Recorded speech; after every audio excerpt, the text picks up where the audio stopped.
दोस्तों आज का हमारा महत्वपूर्ण टॉपिक है कोशिका। इस वीडियो में हम कोशिका के बारे में पढ़ेंगे। देखिए ये टॉपिक सभी आने वाली परीक्षाओं के लिए महत्वपूर्ण है, तो अगर आप किसी भी एग्जाम की तैयारी कर रहे हैं तो वीडियो पूरा एंड तक देखते रहिए। तो चलिए आज का वीडियो शुरू करते हैं। तो सबसे पहले कोशिका के बारे में बात करें, कोशिका क्या होती है यानी कि सेल। तो देखिए कोशिका जीवन की मूलभूत इकाई है। जीवधारियों की आधारभूत संरचनात्मक एवं कार्यात्मक इकाई को कोशिका कहा जाता है। यानी कि संसार के जितने भी सभी जीव हैं, चाहे उसमें मनुष्य हो, जीव जंतु हो, यानी कि इस संसार में जितने भी जीव हैं तो वे सभी छोटी छोटी कोशिकाओं से मिलकर बने होते हैं। अब यहाँ पर आगे प्रश्न की बात करें तो पहला प्रश्न है, कोशिका के अध्ययन को क्या कहा जाता है। तो दोस्तों कोशिका के अध्ययन को कहा जाता है साइटोलॉजी या कोशिका जैविकी। तो आंसर बी होगा। याद रखना है कोशिका के अध्ययन को साइटोलॉजी कहा जाता है। अब आपको कोशिका जैविकी भी याद रखना है। नेक्स्ट प्रश्न की बात करें, सर्वप्रथम कोशिका की खोज किसने की थी। तो आंसर होगा रॉबर्ट हुक ने। तो सबसे पहले कोशिका की खोज रॉबर्ट हुक ने की थी। अब देखिए यहाँ से मैं आपको बता दूँ, सर्वप्रथम कोशिका की खोज रॉबर्ट हुक ने 1665 ईस्वी में की थी, लेकिन इन्होंने उस समय मृत कोशिका की खोज की थी। इनके बाद 1674 ईस्वी में एंटोनी वॉन ल्यूवेनहोक ने जीवित कोशिका की खोज की थी। तो यहाँ से कई क्वेश्चन बन सकते हैं। अगर पूछा जाए कि सबसे पहले कोशिका की खोज किसने की, तो रॉबर्ट हुक ने की 1665 में, लेकिन इन्होंने मृत कोशिका की खोज की थी। अगर पूछा जाए कि सर्वप्रथम जीवित कोशिका की खोज किसने की, तो एंटोनी वॉन ल्यूवेनहोक ने की 1674 में। देखिए रॉबर्ट हुक को फादर ऑफ साइटोलॉजी कहा जाता है, तो याद रखना है। नेक्स्ट क्वेश्चन है, निम्न में से कोशिका सिद्धांत किसने दिया था। तो आंसर होगा एम.जे. स्लाइडेन और थियोडोर स्वान ने। तो इन दोनों ने सर्वप्रथम कोशिका सिद्धांत दिया था। देखिए एम.जे. स्लाइडेन ये जर्मनी के वनस्पति वैज्ञानिक थे और थियोडोर स्वान ये जर्मनी के जंतु वैज्ञानिक थे। अब देखिए इन्होंने सर्वप्रथम कोशिका सिद्धांत दिया था, तो इन्होंने उस सिद्धांत में क्या प्रमुख बातें कही थी, तो उन्हें जान लेते हैं। वहाँ से क्वेश्चन पूछे जाते हैं। तो कोशिका सिद्धांत की प्रमुख बातों की बात करें तो देखिए इन्होंने कहा था प्रत्येक जीव की उत्पत्ति कोशिका से होती है। प्रत्येक जीव का शरीर एक या बहुत सी कोशिकाओं का बना होता है। प्रत्येक कोशिका एक स्वाधीन इकाई है, तथापि सभी कोशिकाएं मिलकर कार्य करती हैं। इसके फलस्वरूप एक जीव बनता है। और इसके बाद इन्होंने कहा था कोशिका की उत्पत्ति की प्रक्रिया में जो केंद्रक होता है वह इसका मुख्य कार्यकर्ता होता है या सृष्टिकर्ता के रूप में भाग लेता है। तो ये कोशिका सिद्धांत की प्रमुख बातें थी। ये कोशिका सिद्धांत एम.जे. स्लाइडेन और थियोडोर स्वान ने दिया था। इसके बाद नेक्स्ट क्वेश्चन है, सबसे छोटी कोशिका कौन सी होती है। तो सबसे छोटी कोशिका होती है माइकोप्लाज्मा। तो आंसर बी होगा। देखिए माइकोप्लाज्मा को सबसे छोटी जीवित कोशिका के रूप में जाना जाता है। माइकोप्लाज्मा एक कोशिका जीव है जो ऑक्सीजन के बिना जीवित रह सकते हैं, तो याद रखना है। नेक्स्ट क्वेश्चन है, सबसे बड़ी कोशिका कौन सी होती है। अब देखिए सबसे बड़ी कोशिका की बात करें तो आप सभी जानते हैं सबसे बड़ी कोशिका होती है शुतुरमुर्ग का अंडा। तो आंसर ए होगा। सबसे छोटी कोशिका माइकोप्लाज्मा और सबसे बड़ी कोशिका शुतुरमुर्ग का अंडा। नेक्स्ट क्वेश्चन है, मानव शरीर की सबसे बड़ी कोशिका क्या होती है। तो आंसर ए होगा अंड कोशिका। तो देखिए जो मादा अंडाणु होते हैं यानी कि अंड कोशिका, तो ये मानव शरीर की सबसे बड़ी कोशिका होती है। नेक्स्ट क्वेश्चन, मानव शरीर की सबसे छोटी कोशिका क्या होती है। तो आंसर होगा शुक्राणु। तो देखिए नर युग्मक यानी कि नर में जो शुक्राणु होते हैं तो ये मानव शरीर की सबसे छोटी कोशिका होती है, जबकि मानव शरीर की सबसे बड़ी कोशिका होती है मादा में अंड कोशिका। नेक्स्ट क्वेश्चन है, मानव शरीर की सबसे लंबी कोशिका क्या होती है। अब देखिए बात करें सबसे लंबी कोशिका की, तो मानव शरीर की सबसे लंबी कोशिका होती है तंत्रिका कोशिका। तो आंसर बी होगा। नेक्स्ट क्वेश्चन है, कोशिका झिल्ली किसमें पाई जाती है। तो कोशिका झिल्ली पाई जाती है जंतु कोशिका तथा पादप कोशिका दोनों में। तो आंसर सी होगा। कोशिका झिल्ली की बात करें, कोशिका झिल्ली क्या होती है, तो देखिए कोशिका के सभी अवयव एक झिल्ली के द्वारा घिरे होते हैं। इसी झिल्ली को कोशिका झिल्ली कहते हैं। इसके अलावा कोशिका झिल्ली को प्लाज्मा झिल्ली के नाम से भी जाना जाता है। याद रखना है कोशिका झिल्ली जंतु तथा पादप कोशिका दोनों में पाई जाती है, जो मैं आपको पहले बता चुका हूँ। देखिए कोशिका झिल्ली मुख्यतः लिपिड व प्रोटीन की बनी होती है। तो यहाँ से भी क्वेश्चन पूछा जाता है कि कोशिका झिल्ली किसकी बनी होती है, तो लिपिड व प्रोटीन की बनी होती है। इसमें प्रमुख जो लिपिड होता है फास्फोलिपिड होते हैं। देखिए कोशिका झिल्ली ये अर्ध पारगम्य होती है। इसका मुख्य कार्य कोशिका के अंदर जाने वाले एवं अंदर से बाहर आने वाले पदार्थों का निर्धारण करना होता है। तो ये होती है कोशिका झिल्ली। इसके बाद नेक्स्ट क्वेश्चन की बात करें, कोशिका भित्ति निम्न में से किसमें पाई जाती है, तो आंसर होगा केवल पादप कोशिका में। देखिए कोशिका भित्ति की बात करें तो कोशिका भित्ति ये पादप कोशिका में पाई जाती है। इसके अलावा ये जीवाणु कोशिका और कवक कोशिकाओं में भी मौजूद होती है, लेकिन ये जंतु कोशिकाओं में नहीं पाई जाती।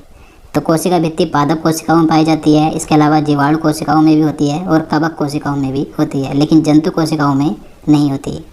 देखिए जो कोशिका भित्ति होती है यह पादप कोशिकाओं की प्लाज्मा झिल्ली को घेरती है और कोशिका को निश्चित आकार एवं आकृति बनाए रखने में सहायक होती है। इसके अलावा कोशिका भित्ति पेड़ों को कठोरता भी प्रदान करती है। तो याद रखना है। नेक्स्ट क्वेश्चन है, पादप कोशिका भित्ति किसकी बनी होती है, तो आंसर होगा सेल्यूलोज की। तो देखिए जो कोशिका भित्ति होती है मैंने आपको बता दिया है कि ये पादप कोशिका में होती है। इसके अलावा ये जीवाणु कोशिका और कवक कोशिकाओं में भी पाई जाती है। तो जो पादप कोशिका भित्ति होती है ये सेल्यूलोज की बनी होती है। जीवाणु कोशिका भित्ति पेप्टिडोग्लाइकन की बनी होती है और कवक कोशिका भित्ति ये काइटिन की बनी होती है। तो याद रखना है। नेक्स्ट क्वेश्चन है, केंद्रक किस में पाया जाता है, तो आंसर होगा ऑप्शन सी, जंतु कोशिका तथा पादप कोशिका दोनों में। तो केंद्रक जंतु कोशिका और पादप कोशिकाओं दोनों में पाया जाता है। अब देखिए केंद्रक की बात करें क्या होता है, तो देखिए कोशिका के मध्य में एक रचना होती है जिसे केंद्रक कहते हैं। देखिए केंद्रक पादप कोशिका तथा जंतु कोशिका दोनों में पाया जाता है। केंद्रक को कोशिका का दिमाग भी कहते हैं। तो याद रखना है कि कोशिका का दिमाग किसे कहा जाता है, यानी कि मस्तिष्क, तो केंद्रक को कहा जाता है। देखिए केंद्रक कोशिका का सबसे प्रमुख अंग है क्योंकि यह कोशिका के प्रबंधक के रूप में कार्य करता है, यानी कि केंद्रक कोशिका को नियंत्रित करता है। देखिए केंद्रक में डीएनए और आरएनए और गुणसूत्र पाए जाते हैं। केंद्रक में 70 से 80% प्रोटीन, 10% डीएनए और 2 से 3% आरएनए पाया जाता है। इसके अलावा 3 से 5% इसमें लिपिड पाया जाता है। तो ये होता है केंद्रक। इसके बाद नेक्स्ट क्वेश्चन है, केंद्रक की खोज किसने की थी, तो आंसर होगा रॉबर्ट ब्राउन ने। तो रॉबर्ट ब्राउन ने केंद्रक की खोज की थी। देखिए रॉबर्ट ब्राउन ने केंद्रक की खोज 1831 में की थी। नेक्स्ट क्वेश्चन, कोशिका की प्रोटीन फैक्ट्री किसे कहा जाता है, तो कोशिका की प्रोटीन फैक्ट्री कहा जाता है राइबोसोम को। तो आंसर ये होगा। अब राइबोसोम की बात करें तो देखिए राइबोसोम को कोशिका की प्रोटीन फैक्ट्री कहा जाता है। अब इसे कोशिका की प्रोटीन फैक्ट्री क्यों कहा जाता है, क्योंकि इसका जो मुख्य कार्य होता है कोशिका में प्रोटीन का संश्लेषण करना होता है, तो इसलिए इसे कोशिका की प्रोटीन फैक्ट्री कहा जाता है। राइबोसोम पादप कोशिका तथा जंतु कोशिका दोनों में पाया जाता है।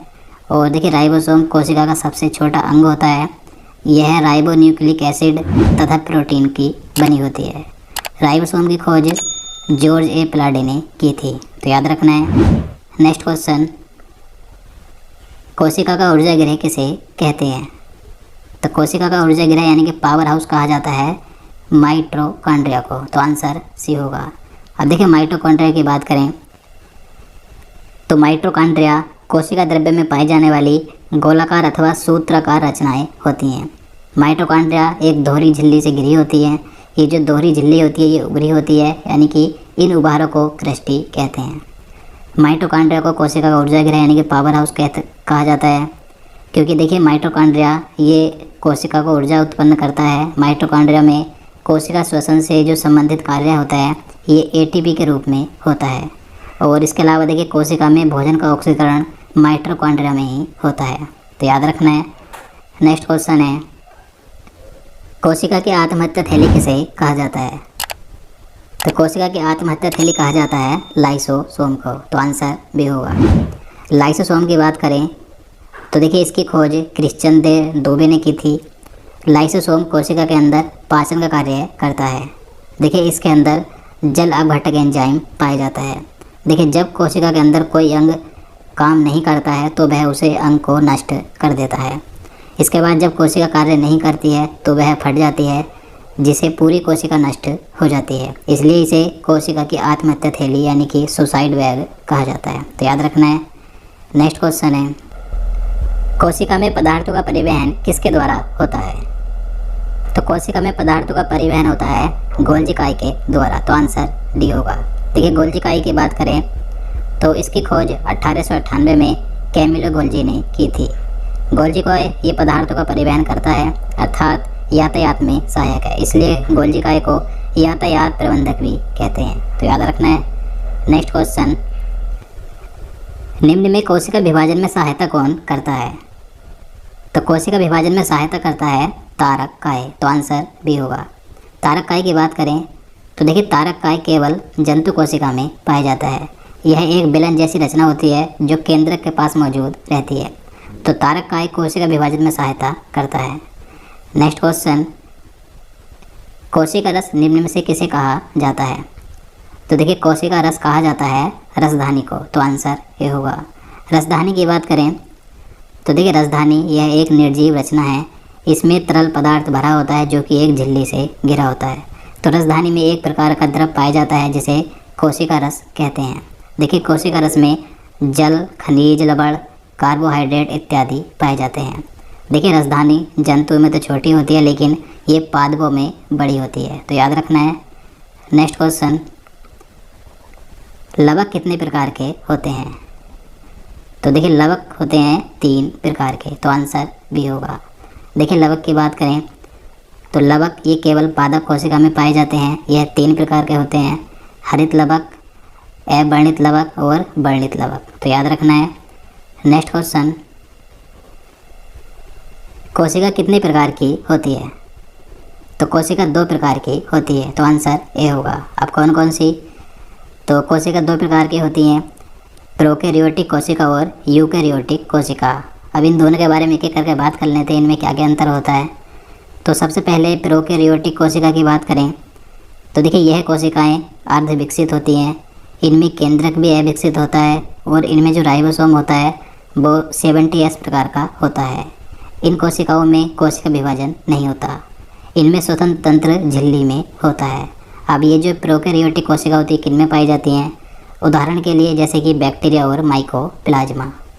अब यूकैरियोटिक कोशिका की बात करें तो देखिए, यह कोशिकाएं पूर्ण विकसित होती हैं। इनमें केंद्रक भी पूर्ण विकसित होता है और इनमें जो राइबोसोम होता है वो 80S प्रकार का होता है। इनमें कोशिका विभाजन भी होता है और स्वतंत्र तंत्र इन कोशिकाओं में माइटोकॉन्ड्रिया में होता है। उदाहरण के लिए पौधे और जीव। तो ये यूकैरियोटिक कोशिका हम सभी जीव जंतु और पौधों में पाई जाती है। तो दोस्तों, आज के लिए इतना ही। उम्मीद करता हूँ आपको वीडियो पसंद आएगा। अब चलिए आज का प्रश्न देखते हैं जिसका आंसर आपको नीचे कमेंट बॉक्स में बताना है। तो आपके लिए प्रश्न है जो कि इसी वीडियो का है, कोशिका की प्रोटीन फैक्ट्री किसे कहा जाता है? तो इसका आंसर आपको नीचे कमेंट बॉक्स में बताना है। तो दोस्तों, उम्मीद करता हूँ आपको वीडियो पसंद आएगा। अगर आपको वीडियो अच्छा लगा हो, आपके लिए हेल्पफुल हो तो प्लीज़ वीडियो को लाइक और शेयर करना, साथ ही चैनल को भी सब्सक्राइब कर लेना। तो चलिए मिलते हैं नेक्स्ट वीडियो में। जय हिंद, जय भारत।